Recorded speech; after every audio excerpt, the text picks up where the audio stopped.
జపాన్లో ప్రతి సంవత్సరం కొత్త సంవత్సరం చేప వేటను అరుదైన వేటగా భావిస్తారు. అయితే ఈసారి వేటకు వెళ్లిన మత్స్యకారులకు అరుదైన బ్లూఫిన్ ట్యూనా చేప పడింది. ఈ చేపను టోక్యోలోని చేపల మార్కెట్లో వేలం వేయగా భారీ ధరకు అమ్ముడుపోయింది. 276 కిలోల బరువు గల ఈ చేపను ఒనోడెరా సంస్థకు చెందిన సుషి రెస్టారెంట్ నిర్వాహకులు ఈ చేప కోసం ఏకంగా 11 కోట్లకు సొంతం చేసుకున్నారు. కొత్త సంవత్సరం ప్రారంభంలో ట్యూనా చేపను పొందటం అదృష్ట సూచికగా భావిస్తారు.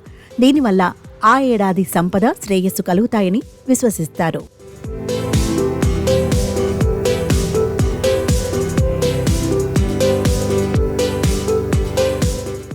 ఈ చేపను పొందేందుకు మార్కెట్లో ఉన్న రెస్టారెంట్లు పోటీ పడ్డాయి. చివరికి ఒనోడెరా సంస్థ అధిక ధరకు ఈ చేపను దక్కించుకుంది. తమ వినియోగదారులకు అత్యుత్తమమైన సుషి అనుభవం అందించటమే కాకుండా అదృష్టాన్ని కూడా పంచాలని సంస్థ ప్రకటించింది. ఇంతటి ధరకు చేప అమ్ముడుపోవడం జపాన్లో సర్వసాధారణం.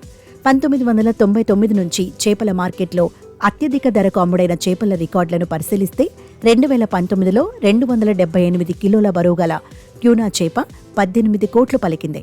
ఈ రికార్డ్ ఇప్పటికీ బ్రేక్ కాకపోయినా ఈ ఏడాది 11 కోట్లకు ట్యూనా చేప అమ్ముడవడం రెండో స్థానంలో నిలిచింది.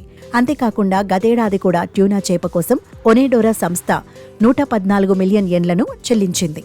ఈ అరుదైన చేప ఖరీదుతో పాటు జపనీయుల నమ్మకాలు, వారి ప్రత్యేక సంస్కృతిని ప్రతిబింబిస్తోంది.